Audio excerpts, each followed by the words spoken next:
सूर्य क्या कहते हैं, सत्राजित भोज वंशीयो द्वारवत्याम सुखम बसन। श्री द्वारका जी में एक सत्राजित नाम के यादव रहते थे, जो भगवान सूर्य के बहुत बड़े भगत थे। सूर्य भगवान के तो पुजारी बनिए, उन्हें अर्घ दीजिए। सूर्य भगवान को अर्घ देने से बुद्धि मिलती है, क्या नहीं मिलता। हनुमान जी के भी गुरु हैं सूर्य नारायण। सूर्य देव को अर्घ दें, एक लोटा जल उन्हें आप चढ़ाइए, आनंद हो जाएगा। उनको सप्तमी और रविवार दोनों बड़े प्रिय हैं। सूर्य भगवान के रथ में 7 घोड़े लगे हुए हैं। सूर्य भगवान की 7 परिक्रमा करने का भी विधान है। पंच देवताओं में सूर्य भगवान अपने घर के मंदिर में पूजे जाते हैं।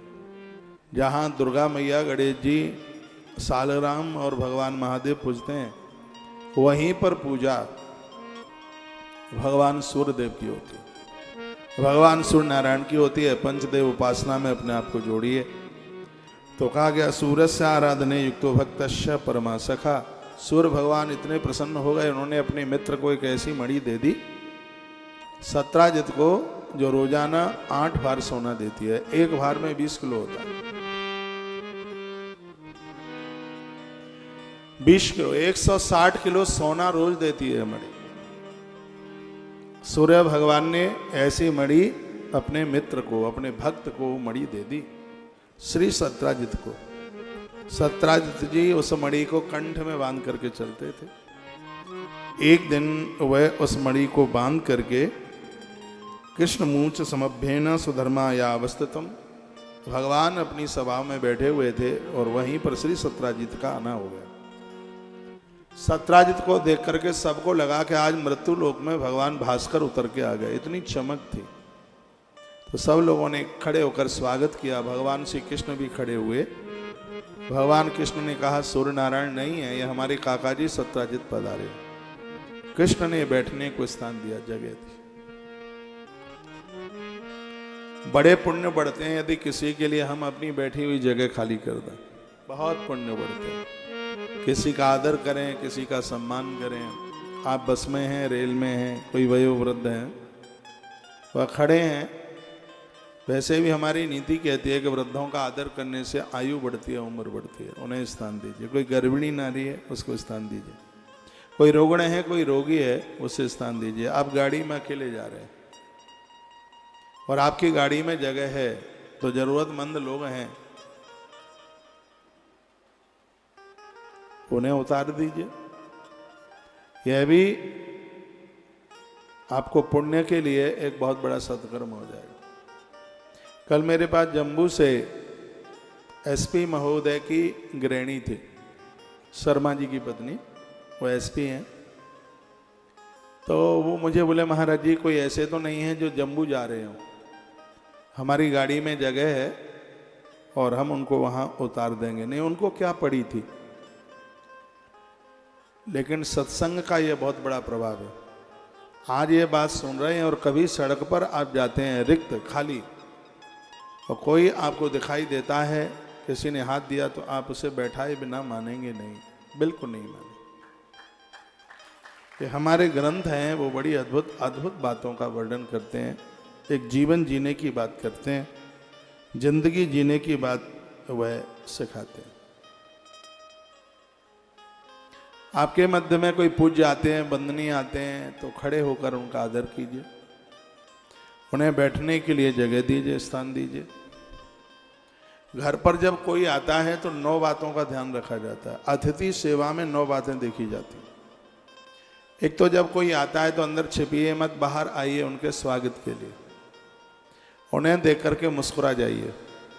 यदि कोई व्यक्ति 1000 किलोमीटर दूर से भी चल के आया है, उन्हें देख करके यदि आपके चेहरे पर मुस्कुराहट है, तो आदमी को अपनी आने वाली यात्रा में जो दिक्कत परेशानी आई है वो से भूल जाए। बैठने के लिए जगह दीजिए, हालचाल पूछिए। अपने लिए भले ही जगह ना हो, उनके लिए स्थान दीजिए। उन्हें भोजन की व्यवस्था कीजिए, पानी की व्यवस्था कीजिए। जब वो जाने लगे तो कुछ कदम चल करके, कुछ पाम चल करके उन्हें विदा करने के लिए जरूर जाइए। भाई निपुण शर्मा, आपके यहाँ जो भी आ रहे हैं लोग तुम्हारी बड़ी बड़ाई प्रशंसा कर रहे हैं। श्री सोम रेड्डी जी बोल रहे थे आचार्य राममोहन शास्त्री जी को, कितने अच्छे लोग हैं, हम आए हैं तो उठा उठा करके घूम रहे हैं, हमें इतना अच्छा लग रहा है, इतना बढ़िया लग रहा है। और वर्तमान समय में ऐसे लोगों की बड़ी कमी है, सही में कमी है, जो लोगों को देख करके बड़े खुश हों, बड़े प्रसन्न हों। मैं बाजार में गया था ब्राह्मणों के लिए कपड़े लेने के लिए, वर्ण के लाल कपड़े लेने के लिए, तो उनका जो सेल करने, वैसे मैं जाता ही नहीं हूँ बाजार, अपने लिए तो कभी मैं गया ही नहीं। हमें एक मैया जी की ज़रूरत थी, अभिषेक में पूजा में बड़ी अच्छी सी प्रतिमा, इतनी बड़ी सी प्रतिमा लेके आए। मैंने तो इतनी सुंदर मैया देखी ही पहली बार है, समझ लीजिए। मैं इतना अभिभूत हूँ, मैं इतना खुश हूँ, बहुत खुशी हो रही है मुझे, मैं आनंदित मगन हो रहा हूँ।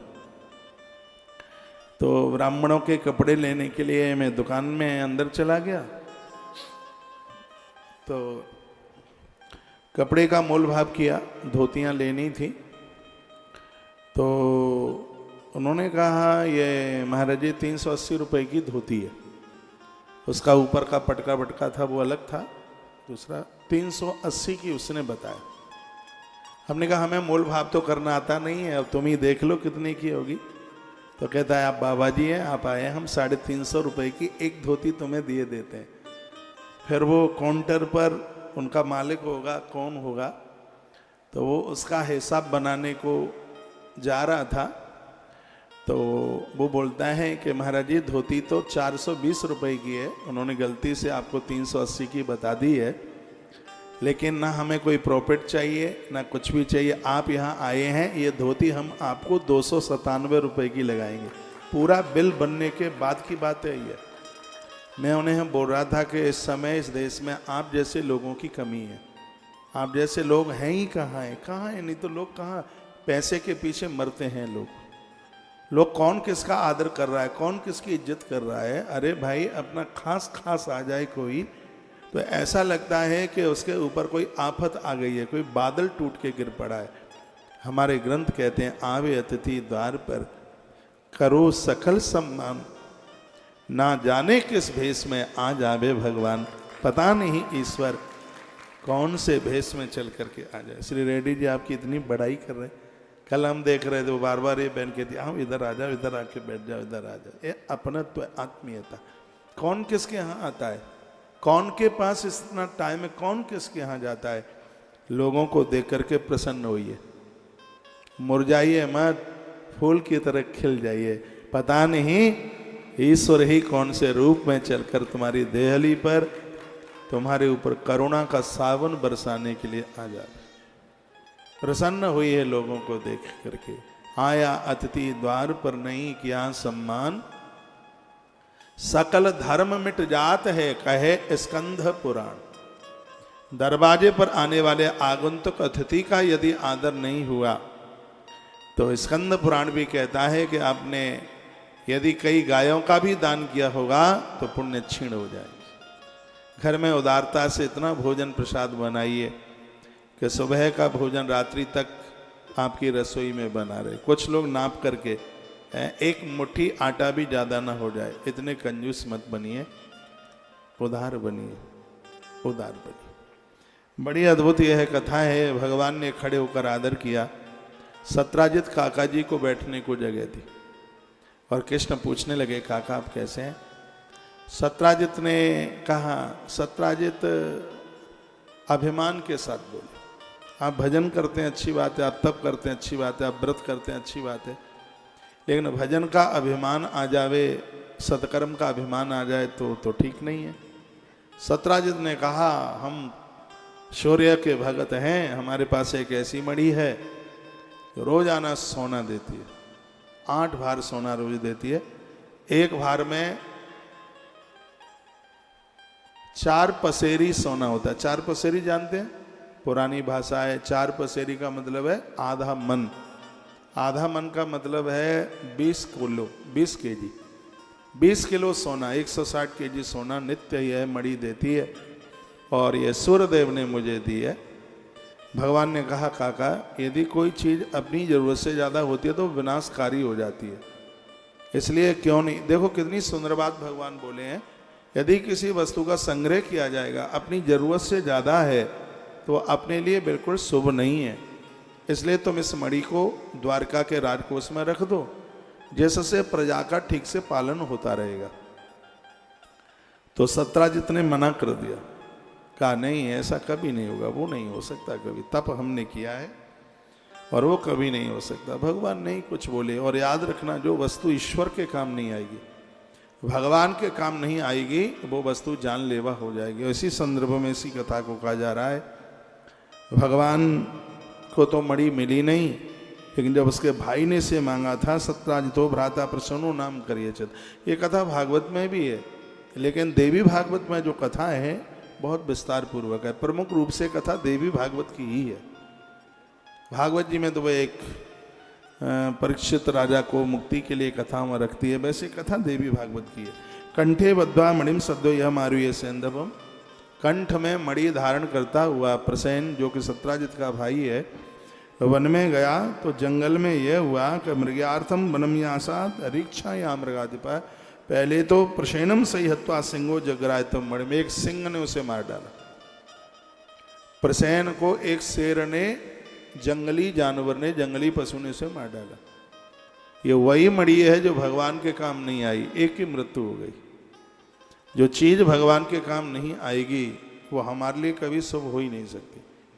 घर भी आपका तब बढ़िया होगा जब घर में आने वाले अतिथियों को जगह मिले, साधु बाबाजियों को जगह मिले, आपके घर में भगवान के लिए स्थान हो, तब तो वो घर ठीक है, नहीं तो फिर वो तो किसी काम का नहीं है।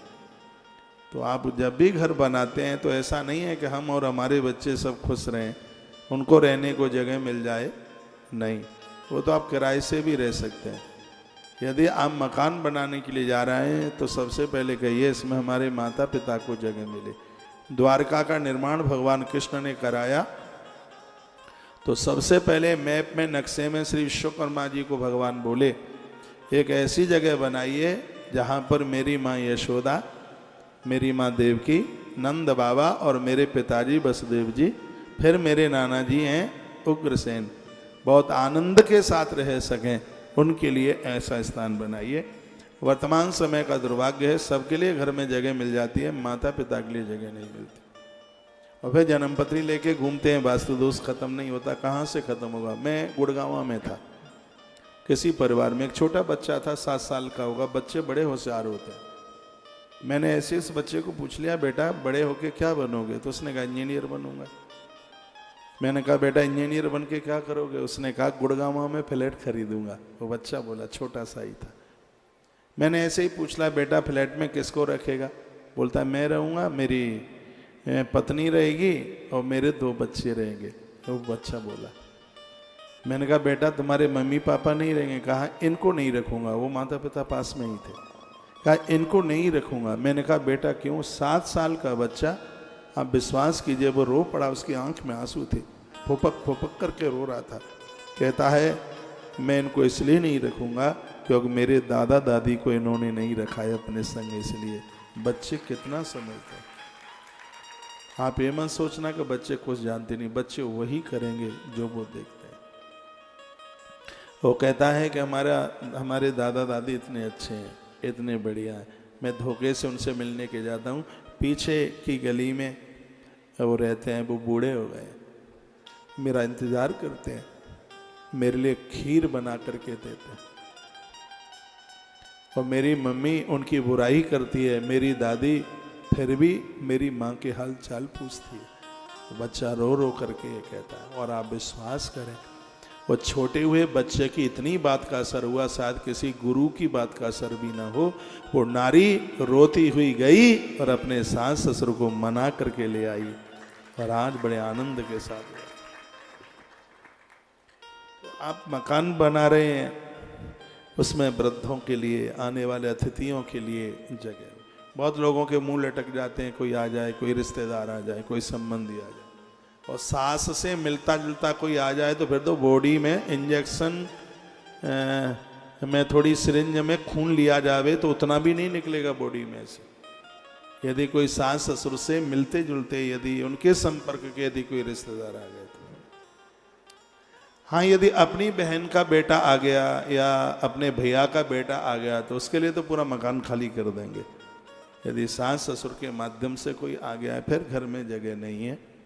आप भारतीय नारी हैं और हमारी संस्कृति तो ऐसी है, हमारी संस्कृति ऐसी है जहाँ पहले दूसरों को देखा जाता है, उनको समझा जाता है, भोजन भी दूसरों के लिए बनाते हैं, बच जाता है तो खा लो, ना बचे तो पानी पी करके सो जाओ।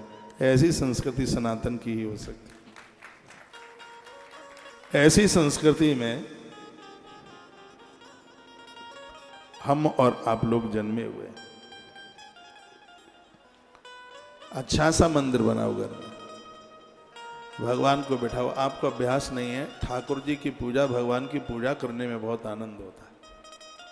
आज हम मैया जी का अभिषेक कर रहे थे, सत्य में सच में ऐसा लग रहा था कि पता नहीं आज क्या मिल गया है। मैंने 30 साल में माँ जी को इतने आनंद के साथ इतनी बड़ी मैया को पहली बार निलाया है, पहली बार अभिषेक किया है, घृत से अभिषेक किया। इतना अभिभूत हूँ, इतना आनंद हुआ है, शब्दों में उसको बयानित किया ही नहीं जा सकता। ऐसा लग रहा है मैया जी प्रकट होकर के प्रकट हो गई है, प्रकट होके प्रकट हो गई है। अब हमें श्रृंगार तो करना आता नहीं है, कैसे साड़ी पहनाएं, कैसे नथुनी पहनाएं। तो ये जम्मू वाली मैया जी ने, शर्मा मैया जी ने, आपने बड़ा अच्छा श्रृंगार माँ का कर दिया। तो मैया बड़ी मलूक लग रही है। अभी मैं टीवी पर भी देख रहा था।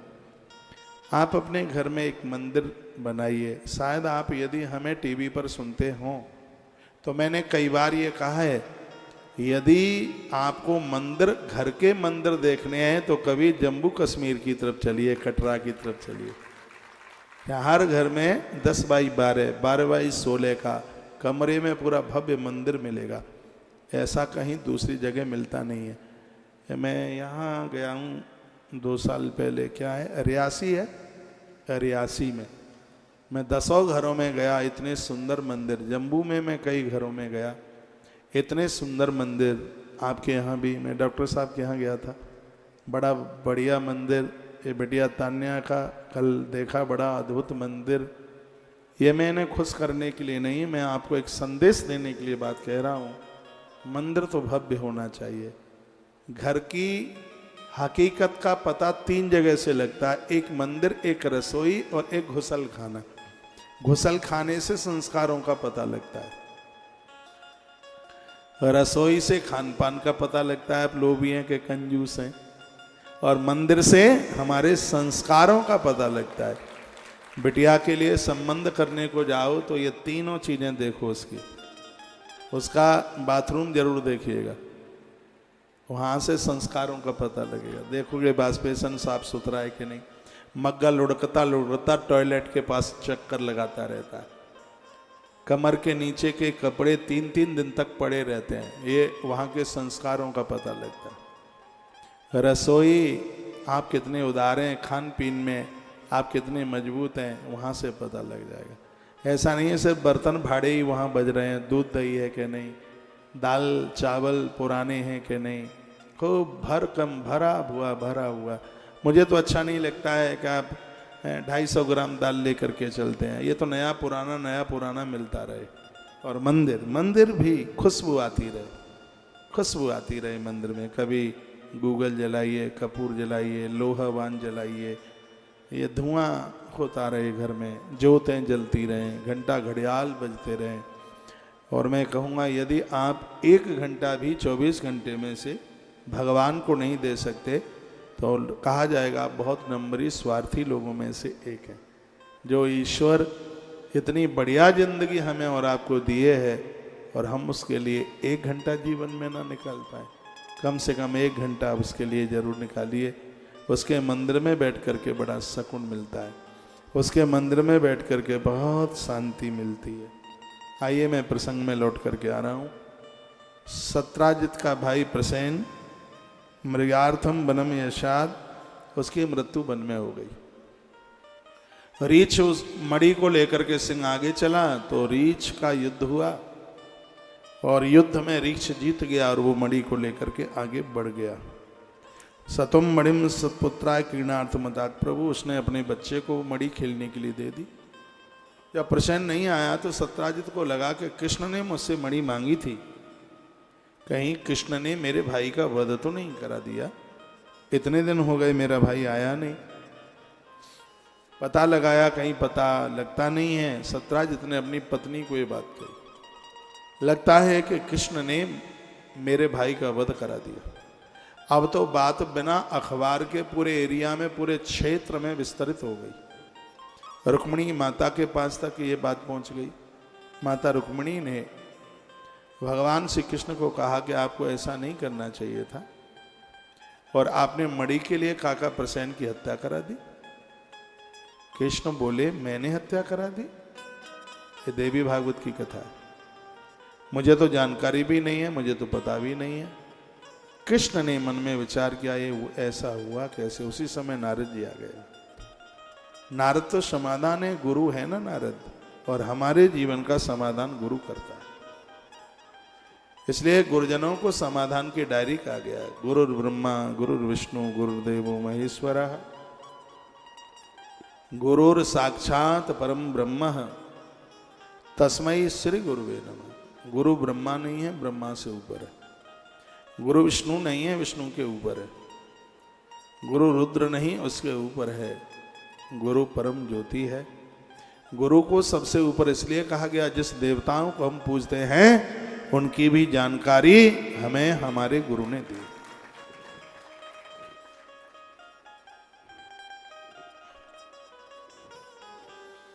इसलिए तो कहते हैं गुरु मेहरबान तो चेला पहलवान। गुरु की कृपा हो जावे, इस धरती पर फिर किस चीज की कमी है। बंदा हूँ गुरु पद पद में परागा, बंदा गुरु पद पद में परागा, सुरजी सुभाष सरसे अनुरागा। बंदा गुरु पद पद में परागा, बंदा गुरु पद पद में परागा, सुरुचि सुभाष सरस अनुरागा। बंदा गुरु पद पद में परागा, सुरुचि सुभाष सरस अनुरागा। बंदा गुरु पद पद में परागा, सुरुचि सुभाष सरस अनुरागा। आजकल तो जमाना मीडिया का है, सोशल मीडिया का है। प्रातः जब आप जागते हैं तो अपने दिन का आरंभ गुरुजनों की वाणी से शुरू कीजिए। वो कोई भी हो, आपको जो भी महात्मा बढ़िया लगता है। मैं भी सुबह जागता हूँ, मैं अपने गुरुजी को सुनता हूँ, और बहुत ऐसे संत हैं जिनको मैं बहुत लाइक करता हूँ, उनको भी मैं सुनता हूँ। अपने दिन का आरंभ गुरुवाणी से कीजिए, महापुरुषों को सुनकर के कीजिए। पता नहीं वो कौन सा शब्द होगा जो हमारे लिए ब्रह्म बन जाएगा। शब्द वही ब्रह्म, शब्द ईश्वर का रूप है। और पता नहीं वो कौन सा शब्द होगा जो हमारी जिंदगी को, हमारे जीवन को बिल्कुल बदल देगा। जो वर्तमान समय में जितना हम धार्मिक पारमार्थिक बन सकते हैं, इतने साधन बन गए, इतना पहले कभी भी नहीं था। अपने घर में गुरुदेव की पूरी तस्वीर लगाते हैं, बहुत अच्छी बात है, लेकिन उनके चरणों की तस्वीर जरूर लगाइए। गुरुजनों के हमेशा चरण ही पूजे जाते हैं। मस्तिष्क तो दर्शन के लिए, मस्तिष्क है दर्शन के लिए, पूजने के लिए चरण है। रामायण की एक चौपाई देखिए।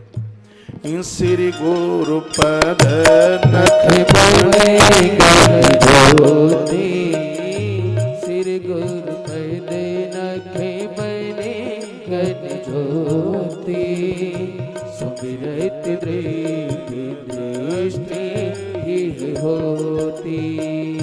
श्री गुरु पद नख बने गण ज्योति,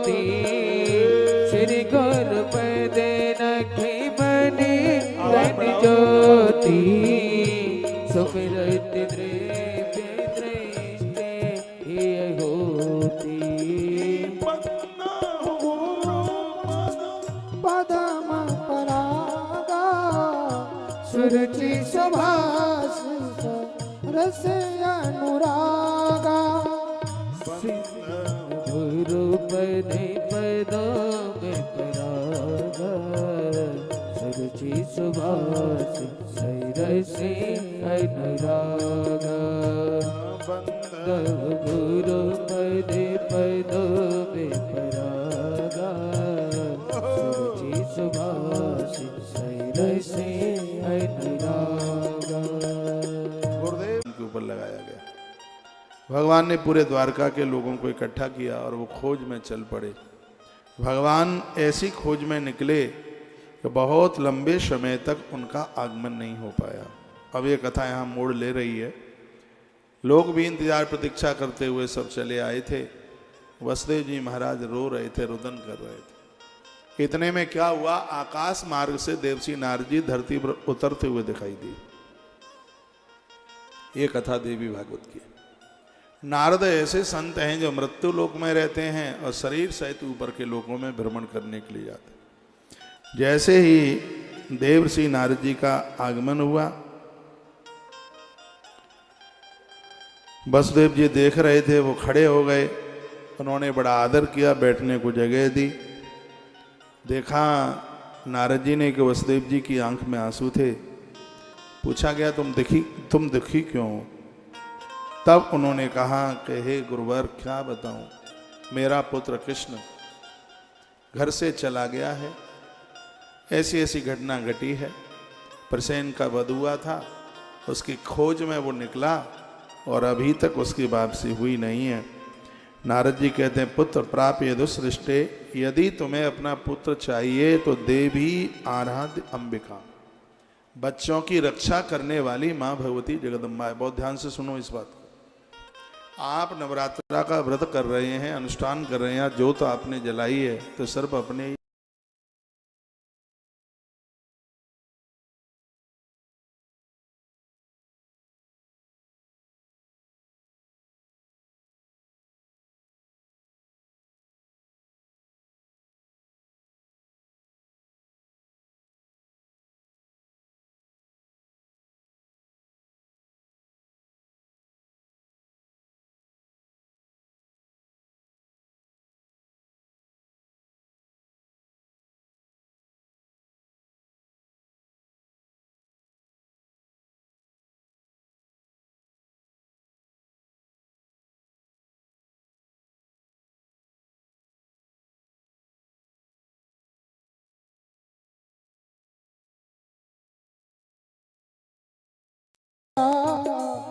श्री राम जय राम जय जय राम।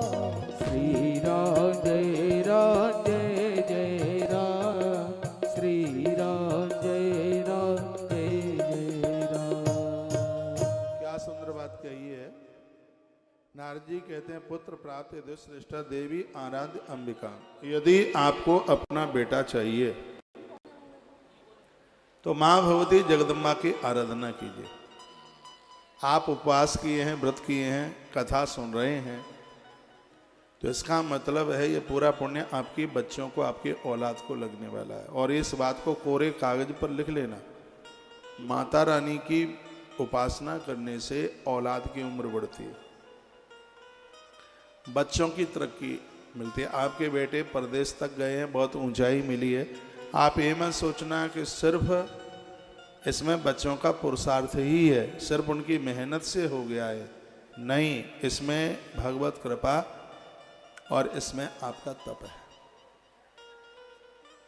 इसमें आपकी तपश्चर्या है, तब यह संभव हो पाया है। तो क्या सुंदर बात कही, पुत्र प्राप्य यदुश्रेष्ठा देवी आराध्य अंबिका। आप जगदम्बा भगवती की आराधना कीजिए और हमें विश्वास है, तस्या आराधने नैव सत्य श्रेय आपसी, उनकी आराधना करने से शीघ्र ही आपका कल्याण होगा, आपका बेटा घर आ जाएगा। यह है नारद जी बोले, आप आराधना शुरू तो करें। वसुदेव जी ने कहा भगवन काहि सा देवी किम प्रभावा महेश्वरी। सोइए मत, ठीक से सुनिए। आइए दो पंक्तियां माँ के चरणों में समर्पित करते हुए मन लेके आया माता रानी के भवन में। दो पंक्तियां गुनगुनाते हुए फिर कथा में आप सुनेंगे माँ कौन है, उसकी क्या महिमा है, क्या ताकत है उसकी। श्री वसुदेव जी महाराज ने कुछ प्रश्न किए हैं और उन्हीं प्रश्नों के ऊपर देवी भागवत के इस महात्म्य की कथा का गायन हुआ है। आप बहुत अच्छे से सुन रहे हैं और आपके बीच में सुनाने में अच्छा भी लग रहा है, मन लग रहा है। स्वर्ग दोनों हाथ तालियां।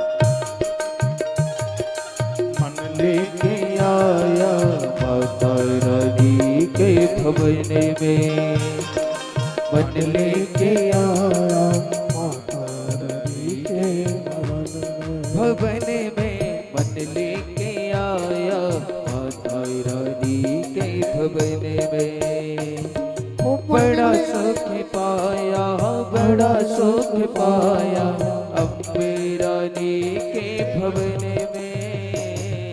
मन लेके आया माता रानी के भवन में, भवन में मन लेके आया माता रानी के भवन में। जय जय माँ अम्बे माँ, जय जय माँ जगदम्बे माँ।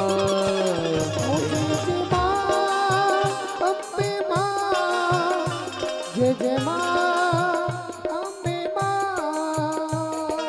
जय हो।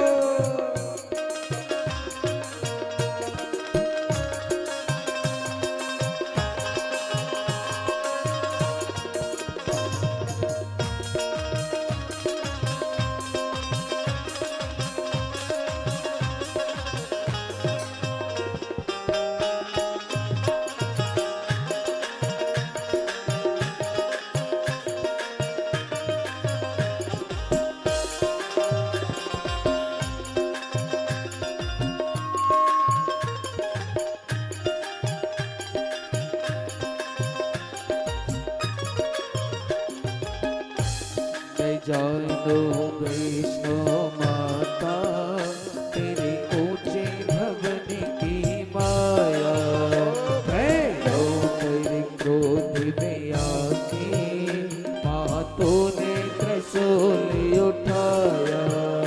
वो तेरे मत जा पर तूने शक्ति का रूप दिखाया। भक्तों ने वही पर मैया तेरे नाम का भवन बनाया। बड़ा सुख पाया, बड़ा सुख पाया माता रानी के भवन में।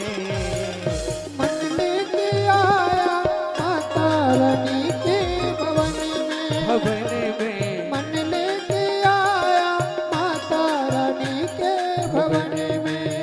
जय जय माँ अम्बे माँ, जय जय माँ जगदम्बे माँ। मुझे जय माँ अम्बे माँ, जय जय माँ अम्बे माँ। ए हो।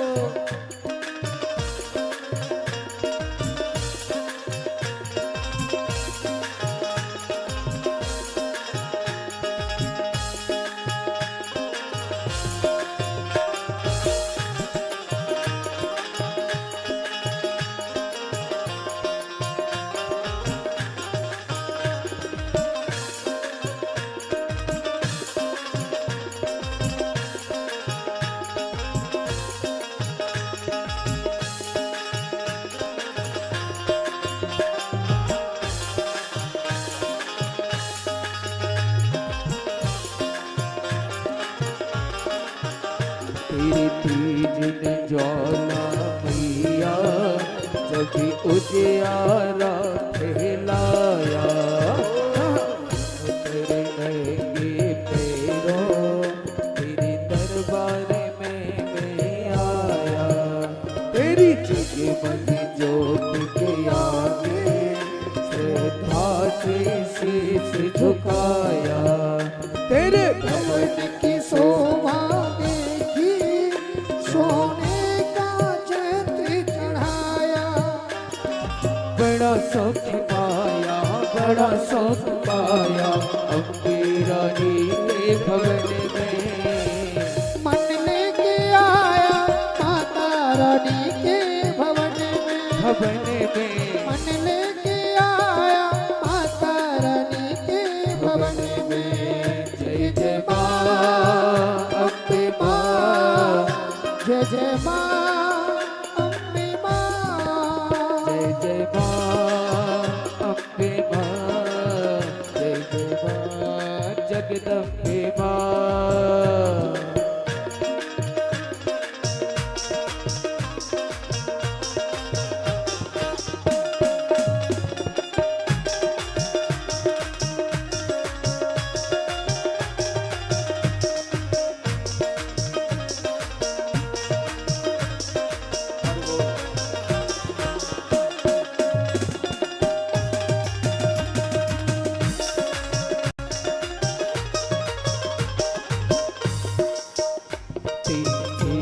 पूर्णी माता तेरी महिमा सबसे न्यारी, ये भाई दास को दर्शन तू भक्तों की है प्यारी।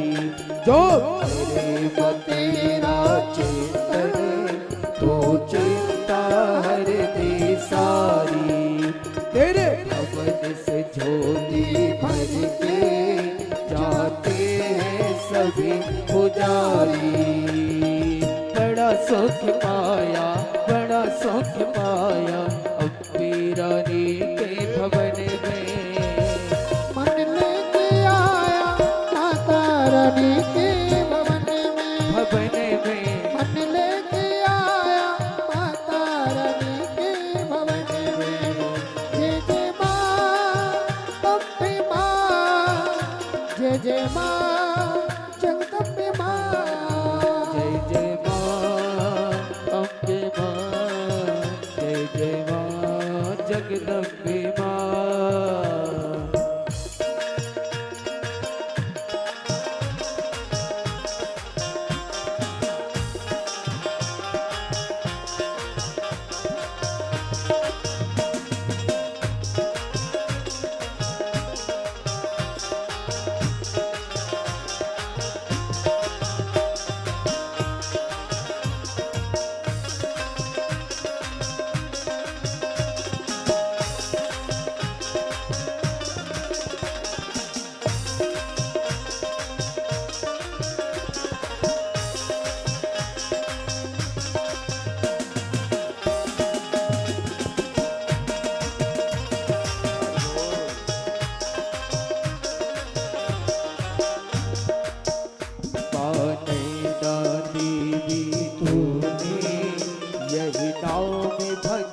से पाया,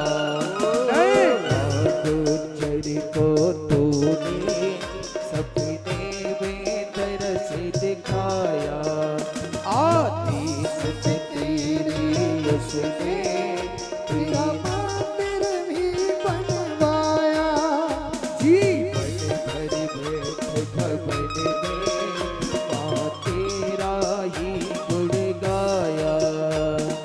बड़ा सुख पाया, बड़ा सुख पाया, अम्बे रानी के भवन में। मन लेके आया माता रानी के भवन में, भवन में मन लेके आया माता रानी के भवन में। जय जय माँ अम्बे माँ, जय जय माँ अम्बे माँ,